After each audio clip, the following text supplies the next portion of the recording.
Ռիչարդ Վուրմբրանդ, ռումինացի մի ավետարանիչ, քարոզիչ, որը որ եղել է սովետական միության ժամանակ։ Իրան նստացրել են հավատքի համար բանտում։ Տարիներով նստած է եղել, իր ընտանիքին բաժանել են, ամեն մեկին կտանքների են ենթարկել։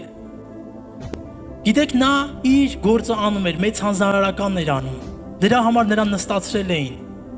Հերիք չի, որ նրան դրա համար նստացրել են, տանում են, ծեծում են, կտանքների են ենթարկում, իր հետ նստած են լինում 2-3 հոգի, գալիս են, տեսնում են եւ նորից քարոզում է Աստծո խոսքը, սա նրա համար հերիք չի, նորից են տանում, նորից են ծեծում, նորից են կտանքների ենթարկում, բերում են, գցում են բանտը այսպես արնակամ,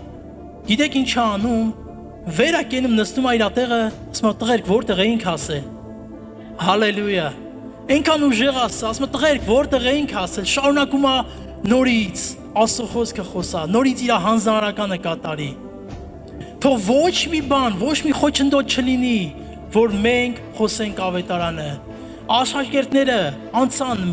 ամեն դժվարություններով, ամեն փորձություններով, բերդերով, անգամ մահապաժի ենթարկվեցին, բայց իրենց գործը արեցին եւ այս խոսքը, որ մենք այսօր ունենք, իրանց միջոցով եկավ, հասավ մեզ եւ մենք այսօր պետքա չփակենք, դնենք մի կողմի վրա, այլ